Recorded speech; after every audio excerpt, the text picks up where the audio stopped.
Is there any doubt or question regarding the last class? I know it was quite technical.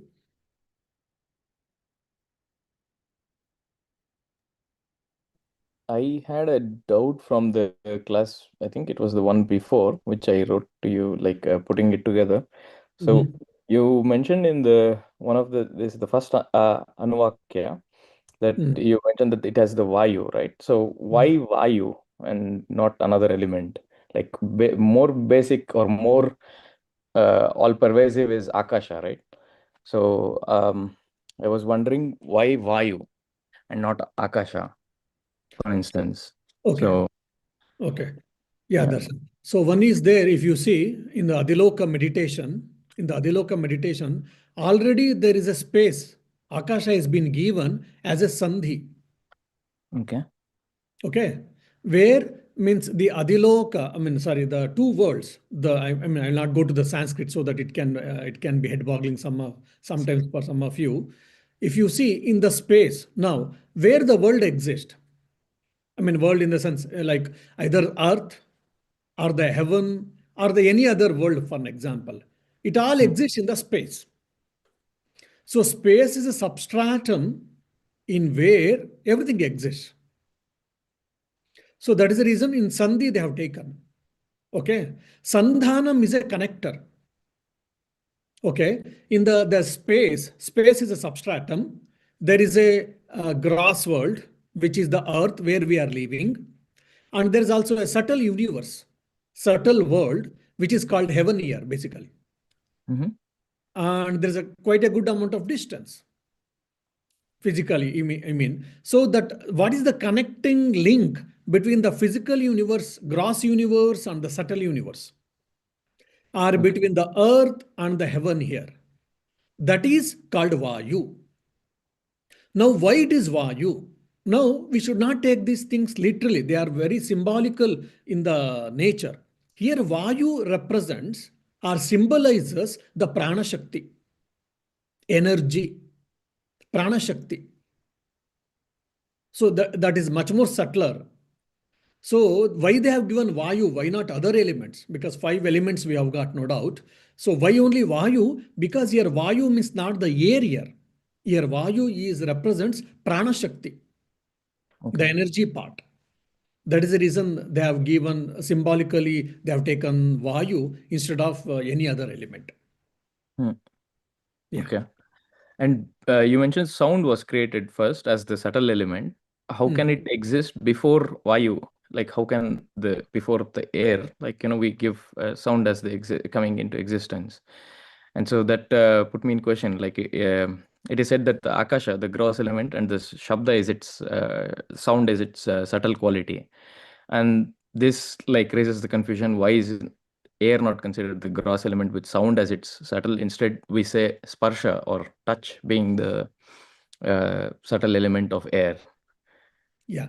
I mean, I think, I don't know whether I fear if I go into that, then that itself will become one class, but I will Okay. try to be short. For an example, when you say sound, generally the misconception happens is the sound. For example, I'm talking now. Hmm.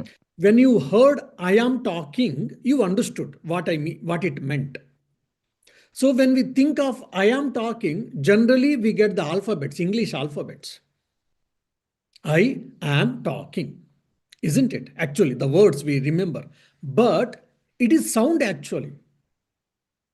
Sound comes through my mouth in the particular form and it forms the words through pronunciation. And when it goes out and it before reaching your ear, still it will be sound only actually. And when the sound is entered to your ear, it may and it goes through your eardrum and it goes to the brain and there it makes the what do you say process happens and your brain tells, okay, Swami is saying that I am hearing or I am talking. Now in the whole process the sound is traveling from one medium to another here, from one person to another, but there are some places where the sound is being modified or transmitted into the words or whatever. This is what you are saying sound means. I hope you heard. This is a sound. Yes. Yeah. So when you say sound, this is the external manifestation which we are all speaking. You are trying to understand. So when you say sound, shabda tanmatra, we say Sanskrit. Tanmatra is the subtle quality Subtle. or subtle element. So shabda tanmatra is not the sound which you are hearing. From that shabda tanmatra, which is in very subtle form, which most of us common people we cannot Perceive. perceive it. Only the yogis or their mind, whose mind has gone to the above level and whose mind has become very purified and etc. Only they can perceive these elements. Just like microscopic structures, we say, which we cannot perceive our naked eyes, but we can only see through microscope. So Hmm. similarly, this tanmatras, subtle elements cannot be perceived by any common man, neither perceived nor inferred. It is only perceivable to the people who have got the highest mind, very pure mind, highest mind. For example, yogis. So they have perceived it. So the first tanmatra is sound. From the sound, the gross element, the gross particle, even for us, space is a particle, you see, which is quite interesting actually. Space is a particle actually. Space is an object for the Vedantins. It is Yeah. quite interesting. Even science, oh, science, space is an object or a subject, or whether it has got particle or not, it's a big question. When I was studying Western philosophy during my post graduation, when I was studying Western philosophy, with all due respect, they were making a lot of discussions whether there is any relationship between space and time. First question. Second question, whether space and time are independent entities or they are dependable. Second, the third is whether they are relative. All these questions were discussed with a great interest and with great enthusiasm and all. So, because I had a already Vedantic background, Indian philosophical background already, I was feeling these are all very like very simple, like or I don't know whether I can use this word, like a childlike. Because already what is space and what is time, everything is beautifully told by Vedanta. Time is a mental concept. Very clearly, it has been told by Vedanta. Time really exists. Of course, there are philosophers called Nayayikas or Vaisheshikas, logical positivists, logical realists. They say time is an independent entity or independent substance. They say it's Hmm. to start with, but Vedanta says mind is a time is a mental concept, mental notion. And what about space? Space is an object for us. So all these things has been told very clearly. Anyway, so from the sound element, tanmatra, the space object or the element comes actually. So that's how it goes like that. So sound means it is not the sound which you hear audible. There's the gross form of it. That gross form of sound has been emerged from the space actually. Hmm. Yes. So now when we say from Shabda, that Shabda is Tanmatra in the subtle form. Actually, we are speaking. Okay. All right. We'll go to the today's topic. Thank you. Yeah. Yeah.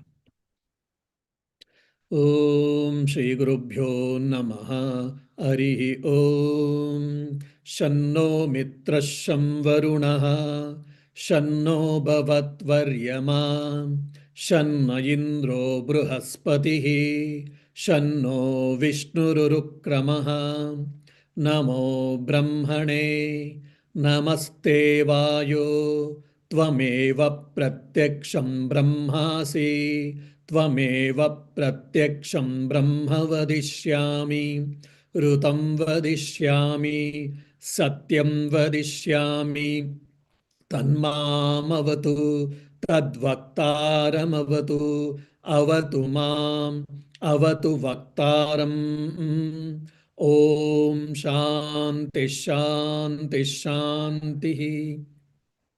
May the Lord Indra, Varuna, Aryama, Bruhaspati, and others may protect us. May all of them be bring propitious on both of us. I shall speak the truth and I shall follow the truth. O Lord, please protect both of us. Om, peace, peace, peace. Dear devotees, I think before going into the today's topic, just I will show you one more thing. Why this sandhi and why this the rishis are playing on the grammar actually. So why I will show you. In the present day, we all have all of us we have got the textbooks or rather the books basically in the written format. If you want to go to Rig Veda, the oldest scripture available in the world, which has got 25,000 verses, 25,000 verses, and some of them argue that good amount of Rig Veda has been lost. In spite of that, there is called 25,000 verses. In the earlier days or in the olden days, people used to remember every mantra. How they used to remember and how they used to remember flawlessly. Because Indra, in the Rudrasura's incident, we have seen just by changing one phonetics, how there was such a opposite meaning. How did they remember everything so perfectly without any mistake? For that, in the olden days, they used to chant the Vedic mantras in 4 styles, broad classification. So due to that, they were able to remember perfectly every small details about the chanting or the mantras. What is that? For an example, I will take, because Shivratri, the holy night, is coming on this Sunday. So I will take the first line of the Rudra Prashna. This is dedicated to the Lord Shiva. Om Namo Bhagavate Rudraya. Om, my salutations to the Lord Rudra. The overall meaning. Generally, if you see in the YouTube or any other recordings, it comes like Om Namo Bhagavate Rudraya, which we have, most of us we have heard.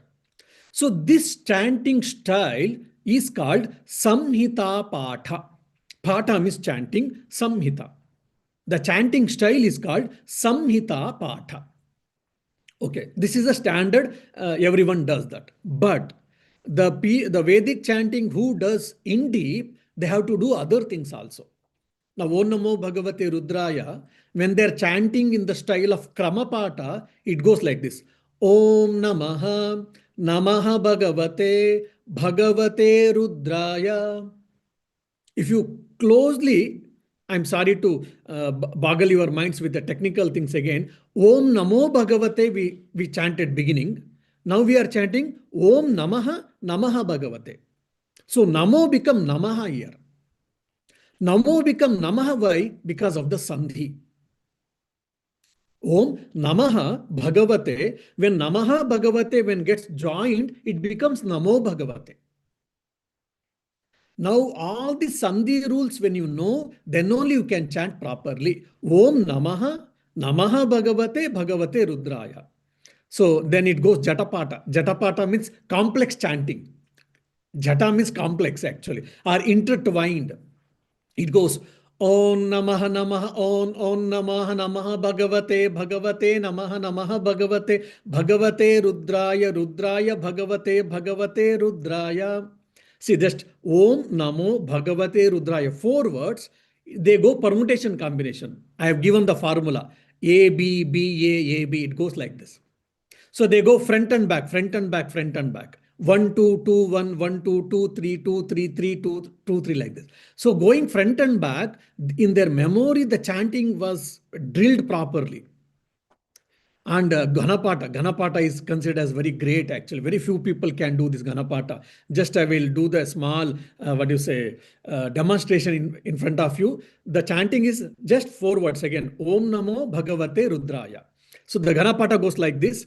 Om Namo Namah, Om Namaha Namaha Om, Om Namaha Bhagavate Bhagavate Namaha Om, Om Namah Bhagavate Namaha Bhavate Bhagavate Namaha Namaha Bhagavate Rudraya, Rudraya Bhagavate Namaha, Namaha Bhagavate Rudraya Iti. Either people think it is mad, I don't know what is chanting, we don't understand either, or it goes above the head actually. Now you see here, Om Namaha, Om Namo, Namo Bhagavate, like this. 1, 2, 2, 3, 1, 2, 2, 2, 3, 3, 2, 1, 1, 2, 3, like this it goes. Anyhow. So when you are doing this, so they are playing with the words. Until otherwise they know all the rules, regulations, everything, they can't chant this. They will do mistakes actually. Since it is so common that they're already master about this Sanskrit literature, Vedic mantras and all, so and their mind is filled with all these things. So when they take the subject for meditation, they took the Sanskrit grammar rules as their as the subject matter for as a subject matter a topic for meditation. For an example, a mathematician, if you ask, do you like a meditation? Do you like meditation? If he says yes, what what will be the subject or topic for your meditation? If you ask, I think for me mathematics will be the right topic for my meditation. Say calculus or trigonometry, analytical geometry or whatever. For a common person, it is a head boggling. Oh my dear, no, I need a tablet after 2 hours of class of mathematics. But he enjoys. And that is the beauty of the Vedic knowledge or Vedic system. They had given that, what do you say, freedom. This is one thing. And second thing, quite interestingly, even through Sanskrit grammar, if you see Sanskrit grammar, Panini Ashtadhyayi, there they tell, why should we study Sanskrit grammar? One is to know the language properly. Apart from that, through Sanskrit grammar, one can reach God. Or one can have self-realization. So in India, any part of knowledge, any branch of knowledge you take, the ideal, the goal of that knowledge was reaching the God or reaching self-realization. Natya Shastra, dance. Oh, why do you do dance? Oh, either as a profession, bread and butter, or a passion, or just recreation. The three things we might tell. But in the ancient Natya Shastra in India, if you ask, the goal of Natya Shastra is to please the God and to reach the God. So any branch of knowledge in India was divinizing. Either you say self-realization or God-realization. So the divinity or the spirituality was the center for every branch of knowledge or for every man of every person walk of life. That's the reason I keep telling this. There is no choice whether should I be spiritual or not. Whether you can become a monk or an householder, yes, you have got a choice. Whether you would like to take the path of knowledge, Jnana Yoga, or the path of devotion, Bhakti Yoga, or the path of selfless action, Karma Yoga, you have got a choice. We have got a choice. Whether to be spiritual or not, there is no choice. Our scriptures have not given. Well, we might take it, that is a different issue, but scriptures have not given. So whether you are an householder or a bachelor or a forest dweller or a monk, for every one of us, spirituality is a must. So that is the reason, that's the beauty in the Indian system. So it starts with mechanical action, materialistic action, but it ends in spiritual action. The goal is what? Spiritual action. Then why didn't they tell at the beginning? Oh, because if they tell, probably they will lose. They will give some lollipops and chocolates, and slowly they will pull to the God or to the divinity or the Vedanti. That is the beauty. So now you can understand why these people, they took the Sanskrit grammar as a topic for meditation, if you ask, because such a mastery when they have got on the Vedic knowledge and the Sanskrit knowledge, for them, the Sandhi would not have been a big problem. All right, I will try to finish today at least the 4 meditations. Okay. Now, before going to that, I will do small recapitulation of the last class. Okay. Now, if you remember, there is a Sandhi. In Sandhi, there are 4 parts. What is the 4 parts? One is Purva Rupa.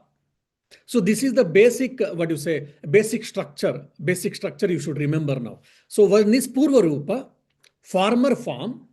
Okay. Then Uttara Rupa, latter form. Okay. Then Sandhi. Sandhi means conjunction. And the other is Sandhana, which is what is a cause for that conjunction. Okay. So these are the 4 pillars of the building, you can say, or 4 chairs. I will give a simple example, you will understand now. There are 4 chairs. And there is a awarding ceremony. There is awarding ceremony from the entire country in India. So entire country, so there are quite a good number of awardees today. Okay, there are 4 chairs has been kept, and first time musicians have been called.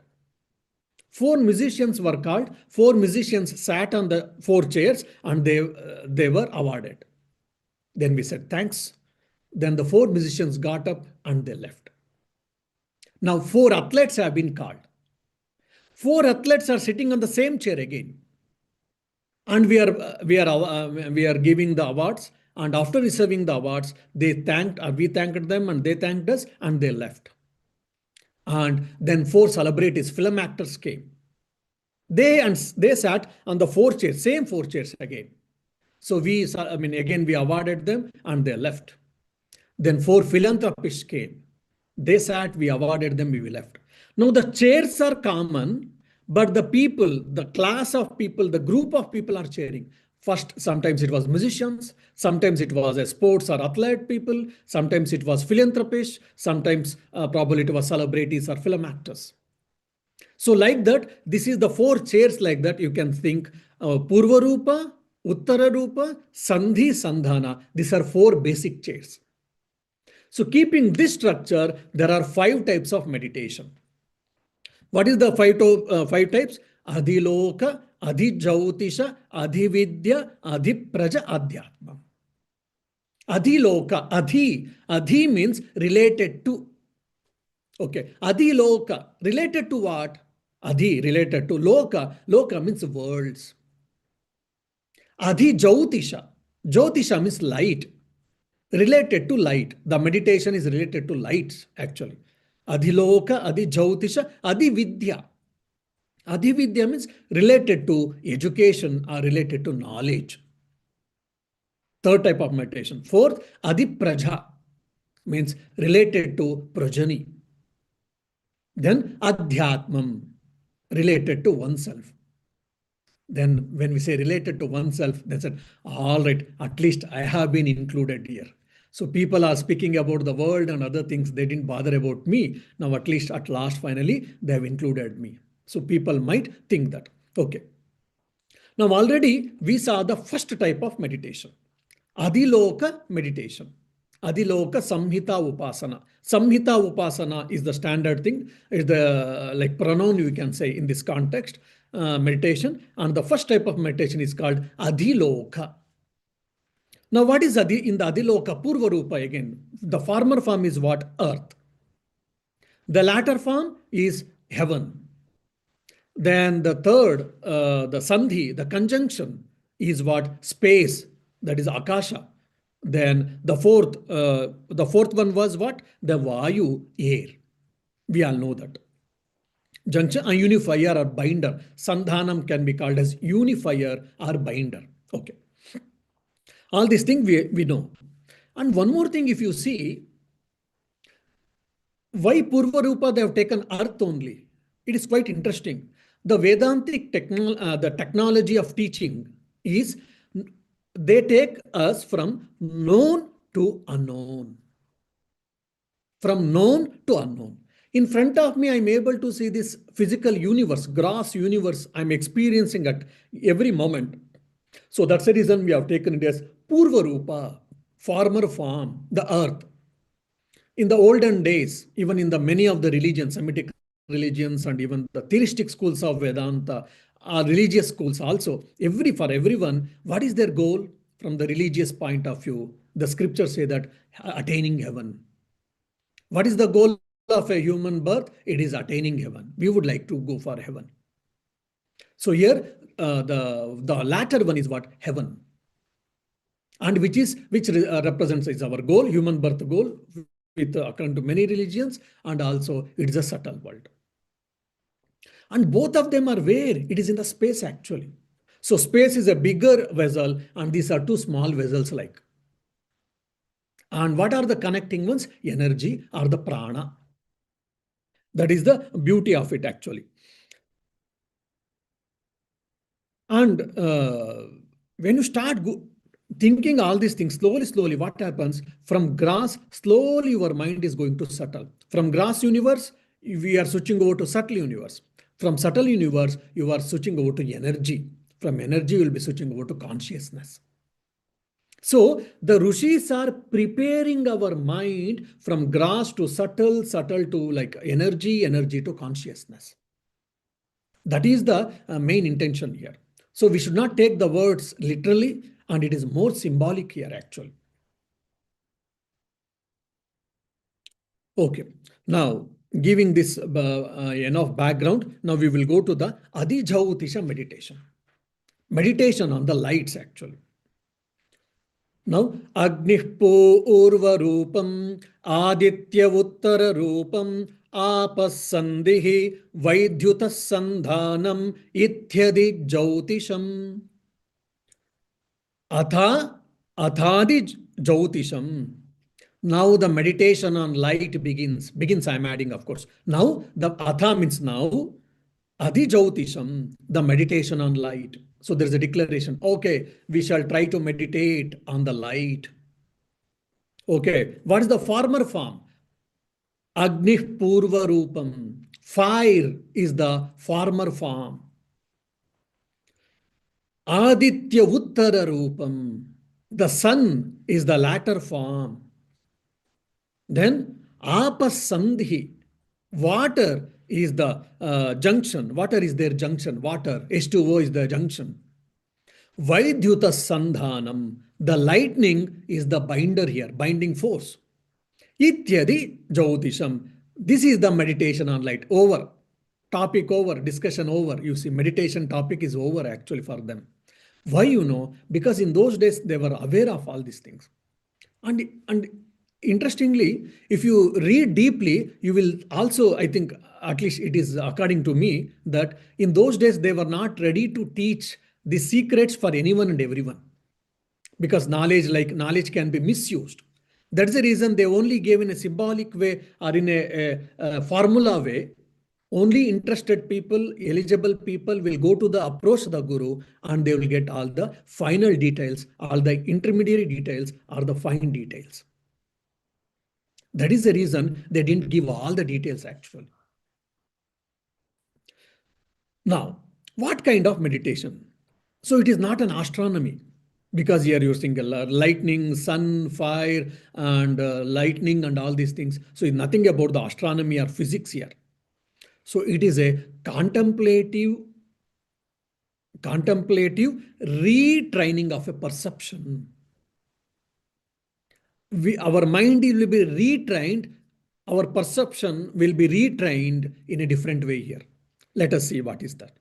Now, fire, you see, again, fire is gross in nature. We see every day. In those days, there was no electric stove or gas stove. It was all firewood stove, firewood thing. So obviously, every day they used to see the fire. And also, they were all fire worshippers. Every day morning, their day used to start with the fire worshippers. So fire is the former form. And this fire also gives, one is heat, the other is light. Fire gives heat and also light. Okay. Then sun. Now sun represents what here? Sun represents again heat and light. How can represent sun represents light? We know sun represents heat. How? If you go to India in the April, May, June, you will understand how sun represents, or sun also can give heat for us. Oh my God. And staying in Ireland and Europe for us, especially now, if you go to April, May, we ourselves, though we are born and brought up there, we feel very difficult nowadays. We go in a summer, basically. It gives some tremendous heat, not only light, heat also, no doubt. So he is also giving heat and light. Now again you say, one is grass form fire. Now the sun is a subtle, which is an away actually. Okay, apasandhihi. Apa here, it is not only water, it is again symbolic. Here it has to be taken as clouds. Apasandhihi, clouds actually. So fire is there in the mundane universe, mundane earth, and there is a sun. In between, there is a binding ones, which is called clouds actually. Then Vaidhyuta Sandhana. Binding is what? The lightning. How the lightning can be binding here? How? Because when the lightning happens, what happens? It starts from the sky. It starts from the sky and it ends in the earth. So how it is a powerful imagination actually. The lightning, when lightning comes, what happens? It starts in the sky, so and it ends in the earth actually. So from that angle, they have taken it as a binder. So because both are getting connected here. All right. Now, and very quite interestingly, if you see all these things, so now here it is more concentrated on the light and heat actually. Light and heat, light and heat, light and heat. For us, fire is different, sun is different, clouds are different, lightning is different, all of us. That's how we think. Now here the fire and sun and the lightning, all the three appears to be different, but it is nothing but the light or energy, that's all. The energy is manifesting as sun, the energy is manifesting as lightning, the energy is manifesting as fire also. So there is a one unifying force or unifying factor which is called the energy or the light, whatever you can say. So slowly, our mind is getting purified and our mind is getting subtle to get that unifying factor. And again, then the Vedantins will end, my dear, the unifying factor is what? Consciousness. So fire again is also symbolical. So many subtle secrets has been hidden in the, what do you say, in these meditations. And also recently I was studying actually, even if you see in the Vedanta, Akashat Sambhutahas, Akashat Vayu, Vayu Ragni, Agni Apa. From fire, water comes. How it is? From fire, water, how it can come? Both are just opposite. But recently I was reading an article. There they say yes, because when an object is getting burnt and all, they release the oxygen or whatever. There was an article which because it was technical article. Some of them which went above my head, and some of them still I'm yet to understand or yet to get confirmation. That's the reason I'm not quoting it completely. So these are all quite interesting actually.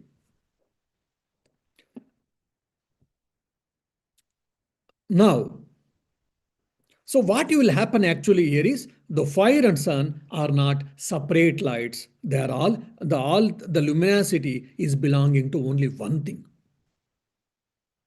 And there is also inside, there is a luminous one. Light, there is a light inside, which is what? Consciousness. Because of that consciousness, I'm able to hear, you are able to hear, I'm able to talk, I'm able to think, you are able to hear and think and process the information, whatever I'm giving. That is what that light is called consciousness. So that is the the Rishi's idea or the aim is slowly from gross to subtle and from subtle to the subtlest, that is consciousness, to take. And the same thing, this is at the macrocosm or at the universe level. The same thing can be internalized actually. That is the beauty of again Vedanta. So when you think about all these things, when you get enough purity and when you get enough updates on these things, you will get it. Now the fire, there's an external fire which we all know that we can think of it. The same fire is there inside in our body also. That is called Vaishvanara. In our people have given the name also. That fire which is in our stomach, that is called Vaishvanara. Because of that fire only, whatever we eat, we are able to digest. We may say, oh, that is because of acids and other things and all, no doubt. But according to the Ayurveda and according to the Vedas, there is a Agni, fire in our stomach. Because of that only, we are able to digest our food. Okay, that is one we can understand. This Aditya, the sun, represents awareness or intelligence. We have got awareness in us. We have got intelligence in all of us. So that is what. Then Apa, water. Water represents here what? Calm mind. The whole water body, if you say for a lake, for an example, you take a lake. When the lake body surface is calm, what happens? We can see the bottom of the lake. If the water is disturbed, if the water is disturbed, I cannot see the base of the lake. So this water is representing here the mind. So when the water is calm, I can see the base of the lake. So similarly, when my mind is calm, I can be aware of this intelligence, or I can be aware of awareness. And the Vaidyuta, the lightning is what? Sudden insights. Insights. For example, as a apple changed the world. One is forbidden apple, which we all see in the theology in the gospel. Because he ate the forbidden apple, as a result, man sinned and all these things. One is that. The second is apple, which we call iPhone, iPad and all. Second apple. The third apple is Newton was sitting under the apple tree and he was thinking, apple fell on his head, and he thought, why did apple fall? And because of that question, he hooked into question, he stayed away with the question. That's the reason he discovered gravitational force, he invented gravitational force. So it was insight for him. Isn't it? So like that, this Vaidyuta, lightning is symbolically told as insights. For so many rishis, they got so many revelations. Like Swami Vivekananda was traveling in the Himalayas, in the near Almora. That was a particular area called Kakadi Ghat. So he was sitting there and he was thinking. Suddenly he had an experience of microcosmos and macrocosmos, both are one and the same, which we all read in Upanishads. So it was his experience. For us, it is a knowledge. For us, it is an intellectual gymnasium. For him, it was an experience. It was an insight for him. Yes. Whatever the whole world has been made up of, with the same material, even this body also is made up of. The whole world is made up of from what material? From the same material, even this body is made up of. It is not only thinking, it was not only faith, rather it was an experience to Swami Vivekananda. So like that, so many insights, we all keep getting it, isn't it? So this lightning is called insight. So what you say? Sudden insights, or a flash of light, you can say, or intuition, you can say. So these things can be taken as a meditation now. So fire can be considered as purifier. So I can meditate on the fire, which is so blazing fire, and I'm sitting in front of it. Just in the olden days, people put dhuni fire and they used to sit. And you can also feel that mentally you are sitting in front of the fire, you are feeling warmth, and not only that, all your impurities are being burnt.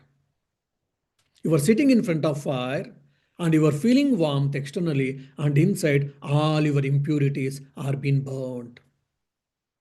And with the help of the sun or the sun's grace, my intellect is getting awakened. My intuition is getting awakened. I'm able to experience, I am the awareness. And because of that awareness, I am aware of everything. I am aware of this class. I am aware of the Taittiriya Upanishad. I am aware of the computer. I am aware of my body. I am aware of so many things. And that is the insight now. I am that awareness. From this, everything is being aware of, aware of, aware of. So like this meditation, Adi Jyotisha, can be taken as a meditation also. All right. Now, Adi Jyotisha, third type of meditation, means related to Adiloka, Adi Jyotisha over, Adi Vidya now. Sorry. So related to knowledge. Adi Vidya. Okay. Athadi Vidyam Acharya Purvarupam Ante Vasyuttara Rupam Vidya Sandhihi Pravachanagam Sandhanam At Ityadi Vidyam Athadi Vidyam. Now we shall discuss, on the meditation now, knowledge. You see, we are all busy in acquiring knowledge. Now they are telling meditation on knowledge itself. Like epistemology, like what is knowledge in itself? There's a beautiful work, Theaetetus, I don't know how many of you know.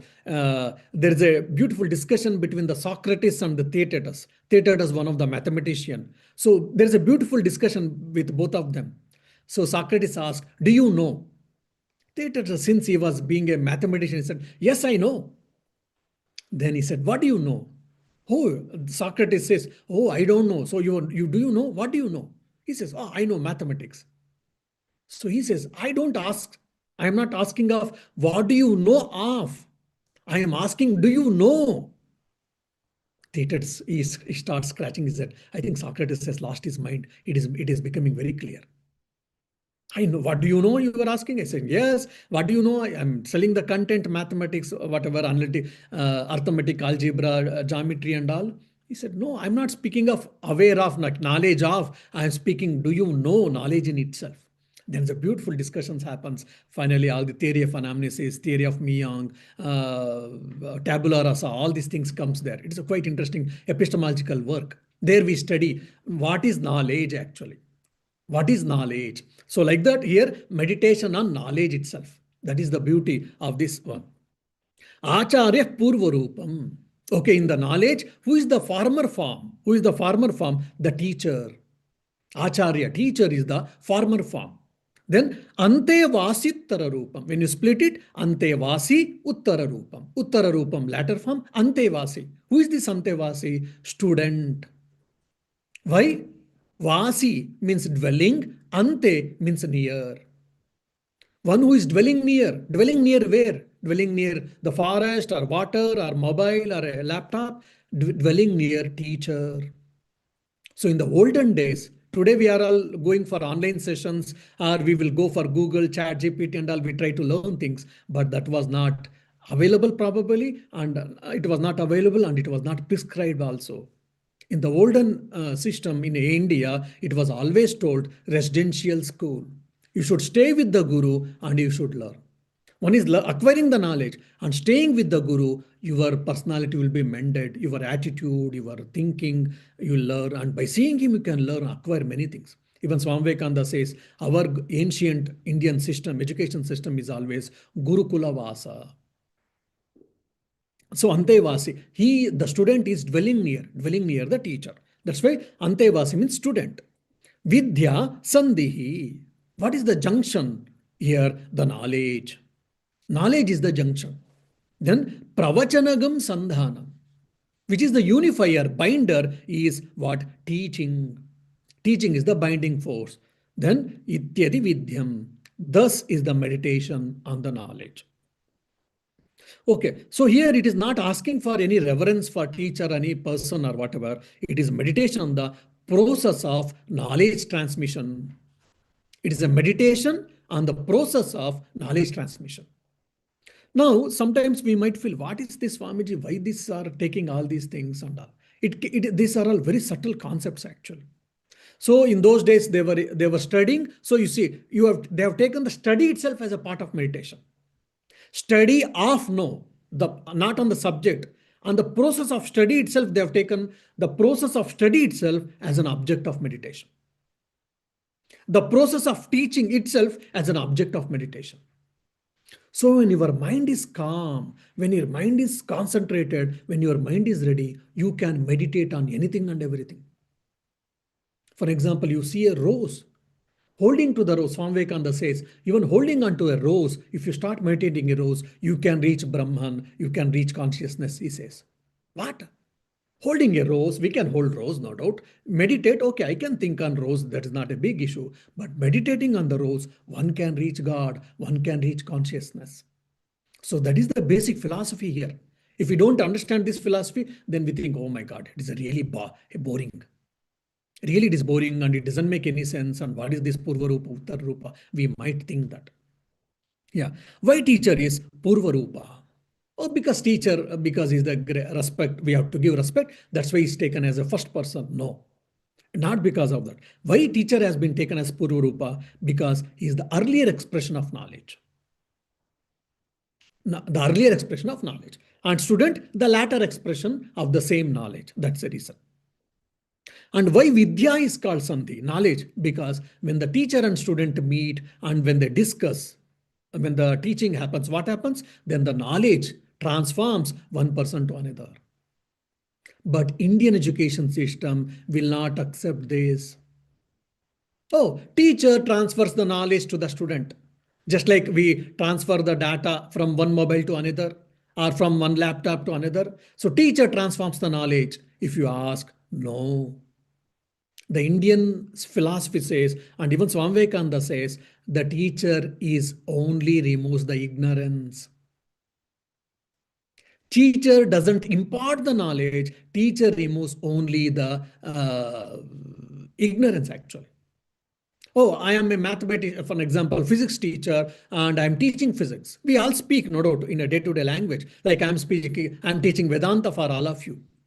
I may take the role, I may take the thing, but they say no.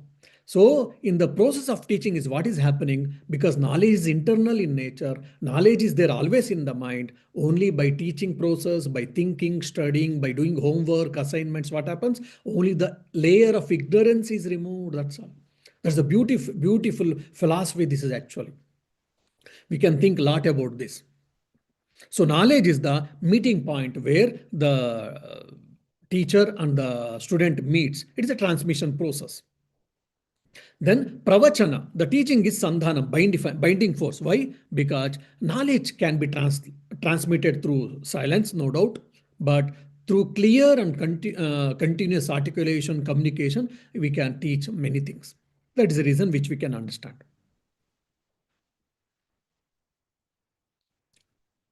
Now here, the knowledge has become the center portion here. So in the first two types of meditation, the sat part, the sat existence part of the Atman has been concentrated. Now the chit part of the Atman is being discussed here. Chit represents what? Awareness, knowledge. Again, these things you don't get in commentaries. When I was thinking deeply about all these things has been revealed to me. That's all I mean, this has not revealed, I can say, sorry, it can be big word. Rather, I felt it, this can be like this. So I'm sharing whatever my thing. So the chit part of the Atman is been represented here. The chit is what? Knowledge, awareness. The flow of knowledge, the transmission of knowledge is being told. Means the removal of ignorance in the strict language. All right. So the teacher and student are two ends. Knowledge is the living middle. That's all you can say. Okay. So till then, if you say Varnashrama, again, one more is there. The social institution in India, there are 4 stages of life. One is bachelor, then householder, then forest dweller, then monk or a nun. Bachelor, brahmacharya, ashrama. Ashrama means stage of life. Ashrama means Ramakrishna Ashrama, Chinmay Mission Ashrama, Sai Baba Ashrama. We all think no.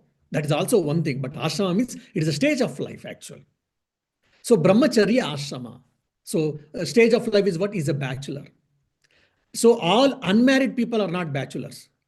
There are a lot of rules and regulations to be considered as a bachelor. So generally we think, oh, he's unmarried, so he's a bachelor. No. That's a very gross way of understanding. So brahmachari, who is brahmachari? Who follows the Vedas or the scriptures and who tries to develop his life in these injunctions is called brahmachari. Brahmani charati iti brahmachari. Okay. Then grahastha, then householder, then vanaprastha. After finishing all my family responsibilities, I am retired at 60 or 50, 60, 70. Then I am myself and my wife, we are trying to lead a contemplative life, secluded life. Earlier they used to go to forest, or we can take we can have a solitude life basically. Then the 4th stage is what? Sannyasi, that is monk or nun. There, I don't have anyone except God. I don't have anyone else with me. I'm purely depending on God and I'm leading my life. These are the 4 stages of life. So till these 3 upasanas, the brahmacharya ashrama has been given, which is with relate to brahmacharya. Now the 4th upasana is pertaining to the samhita upasana, which is on the progeny. Progeny means what? Getting the children, that is with the grihastha ashrama actually. These are small details. You need not to bother too much. Okay. Now, the 4th type of meditation is what? Adhipraja meditation. Adhipraja. Adhi related to praja means what? Progeny. So in the olden days, in the Indian education system, sex education was also given.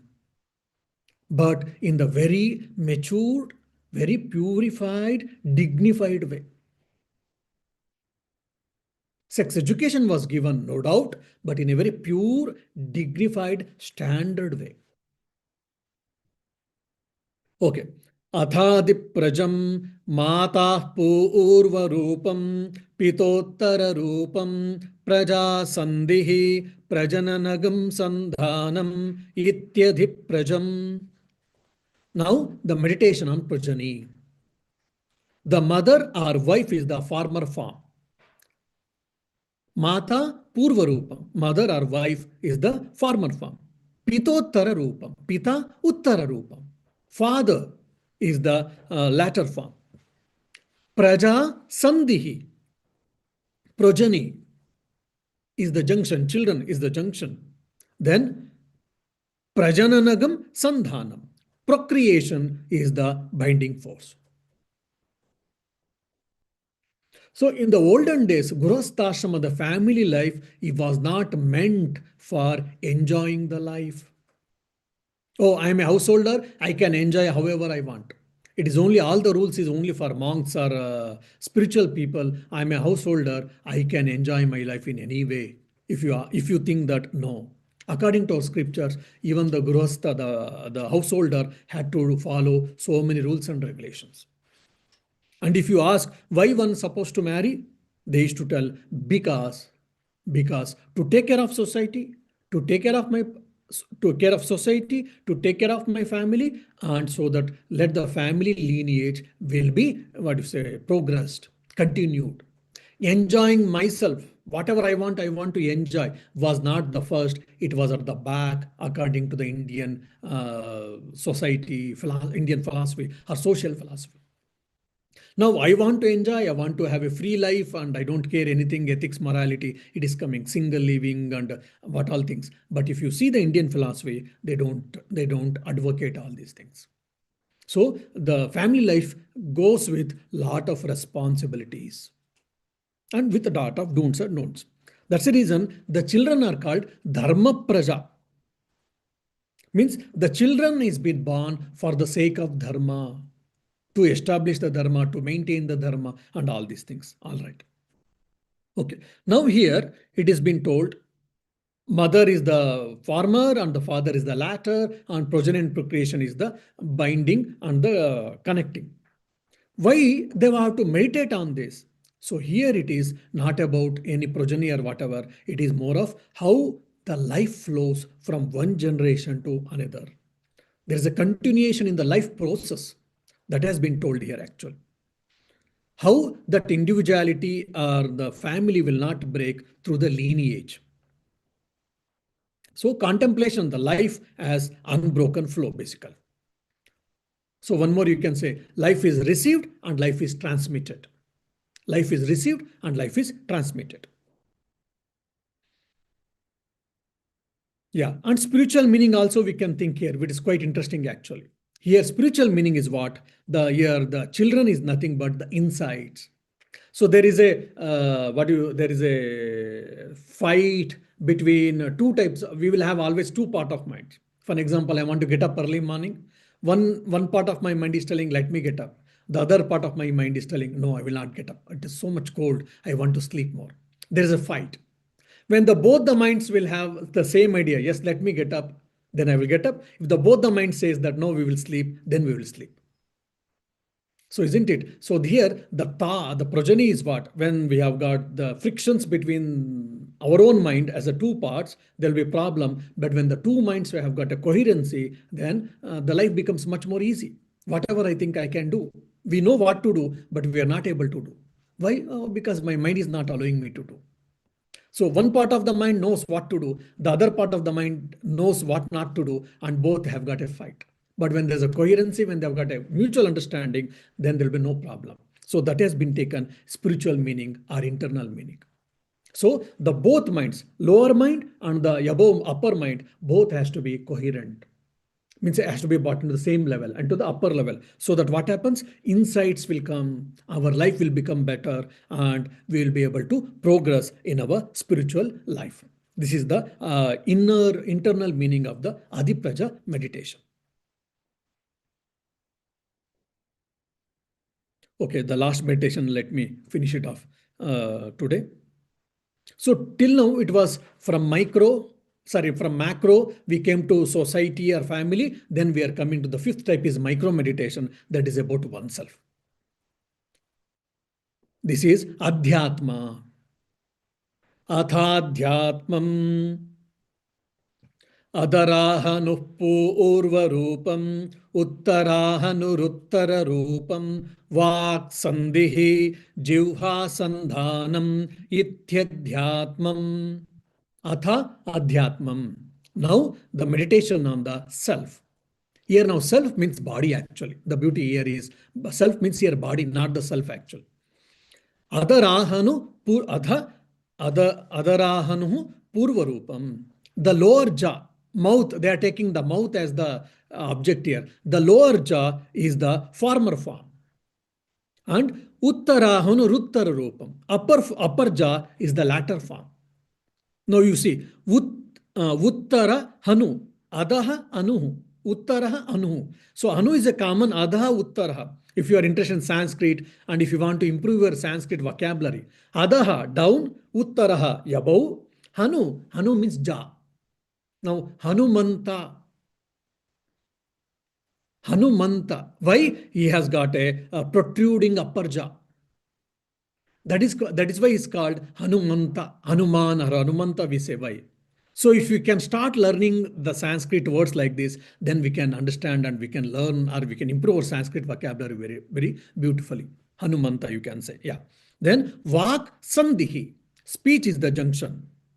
Then Jivha Sandhanam. The tongue is the unifier. Now you can very well understand when we are talking, there's an upper jaw and there's a lower jaw and there's a tongue. All the three things when they join, we will be able to speak actually. Now you see, this is a very common thing which we all know that, but they have taken this itself as an object of meditation. Upper jaw, lower jaw and tongue. This is the object of meditation. So this jaw is expressed, it is a, a physical support of expression actually. Either upper jaw or lower jaw, this is a physical support of expression. The tongue is what? Subtle organ of articulation, which we all know that. And the speech, which is the product of the movements in the jaw and also the tongue. So the real meaning is told is what? The self is expressed through speech. Without going to further technical details, I want to tell you the spiritual meaning of this meditation is what? The self is expressed through speech. Speech, here you can say speech or you can say even say sound also. So speech is also not random actually. There is a lot of coordination. I have to think, I have to utter proper pronunciation, I have to use proper sentences, proper syntax and other things. There's a lot of coordination actually here. And not only that, the jaw and the mouth and the tongue has been taken as a symbol here. Here we are thinking that the whole body as an instrument given by the nature or the Lord to express the consciousness, to manifest the consciousness or to realize the consciousness. Now, how to detach ourselves, how to reduce my attachment to the body? Many times people do think, so here is an answer. There are two ways. One is from the path of knowledge. Oh, this body is made up of the nature, 5 elements, and I am not the body, so I need not to bother about thing. I mean, I'm not careless. Body is an instrument. I will take care of it, no doubt. But I am not the body, and body is made up of nature. It is an object, and I am the subject. In the Dugdasha Viveka, a lot of things we have discussed. I am the subject, and body being the object, body-mind complex is being the object. So just I am seeing in a detached way. This is what the Jnanis practice, and that's how they detach from body and mind. And from bhaktas, from the devotees' point of mind, if you think, they'll say that Deho Devalayaha. This body is nothing but it is a temple. We all go to temple. We go to church or a mosque. So this body itself is a temple or a mosque or a church where we can worship the Lord. We can worship the God, our Supreme Self. Either of this way you can practice and we can detach ourselves from the body-mind complex. When we detach, what happens? We don't suffer. I have got a headache. My body has got a headache. I don't have a headache. We all know that. But I know that I have a body, but we behave that I am the body. I have a body, I am the body. There's a simple difference, but there's a polar of opposites. I have a headache. No, my body has a headache. My body has a headache. Body's nature it because of cold or because of lack of sleep, lack of rest, or some other reasons. Let me take some medicine or whatever. So pain may be inevitable. I keep saying that when you take this role, what happens? Pain may be inevitable, but suffering is a choice and optional. When you think I am the body, suffering will come. When I have a body, pain may come, but suffering will not come. That is the beauty of it. When you start thinking all these things about this body is an instrument given by the nature to manifest the divinity, or it is a temple where we are trying to worship the Lord. That is the reason the Upanishad itself says, Sharira Madhyam Kalu Dharma Sadhanam. The first dharma, the first duty is to take care of the body. Why? It is an instrument through which we can reach the God, we can achieve the God. So we have to take care of the instrument body in a proper way. So these are the 5 types of meditation. By doing this, what happens? So much meditation, all these things. By doing this, what happens? What do I get? If you ask, yes, there are so many results has been told in the next mantras. We will try to discuss. By doing this meditation, what all things you can get? They have given five items you will get, you can achieve. So that has been discussed in the next mantra or anuvaka para that we will try to discuss in the next class.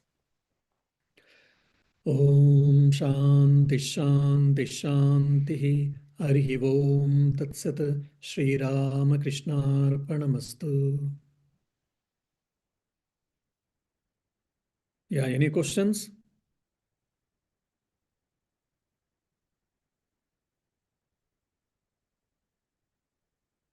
Any question? Yeah. So you said like the guru actually doesn't impart knowledge, he actually removes ignorance. So, but knowledge removes ignorance, right? So it's basically he has to impart knowledge, right? Okay. So he doesn't impart the knowledge, guru removes the ignorance. That's what I said. Yes. So by imparting the knowledge, you are removing the ignorance. Yes, no doubt. But yes, then what happens? Okay, guru is imparting the knowledge. That means knowledge was not there with you. Yes. Isn't it? That's what we think. Okay. That means knowledge is like an object. Like you didn't have a mobile. I gave you a mobile, then you got the mobile.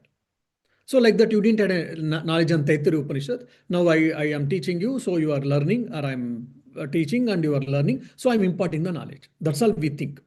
Now Upanishads and Swami Vivekananda, all of them, they say that knowledge is internal in nature. Knowledge is happening where? Where you are getting knowledge? In the mind. In the mind. How are you getting the knowledge? By my senses. Okay. By thinking, by hearing, by studying, all that. This is all process, isn't it? So when knowledge only happens in the mind, that means it should be there always, which is called awareness or consciousness. Then, if so, then why didn't I know about Taittiriya Upanishad? That knowledge was subtle, already it was there in you in the dormant way. It was covered with the layer of ignorance. So by studying Upanishad yourself or by hearing to the teacher or acharya, only the ignorance has been removed. That is what has been told by Upanishads and Swami Vivekananda. Because knowledge is in the mind already. Knowledge is internal in nature. Knowledge is not outside actually. How? Even for the rishis you can say. Now, already Taittiriya Upanishad has been there, okay, commentators are there, we have studied, I am teaching. But at some point of time for a person, this was revealed. All these techniques. For them, no one taught. Then how did it? They were self-masteries. That means knowledge was there. So when they saw an object or whatever, that was only just, what you say, in the Sanskrit, I know what to say in English. So they were just representations to enlighten that knowledge. By seeing the water, for example. In Sri Ramakrishna's case, we can see an European boy was standing near the tree and in a cross-legged. Now we can see many people like that, cross-legged, isn't it? Note, by seeing Sri Ramakrishna, he went into trance thinking that he's a Krishna.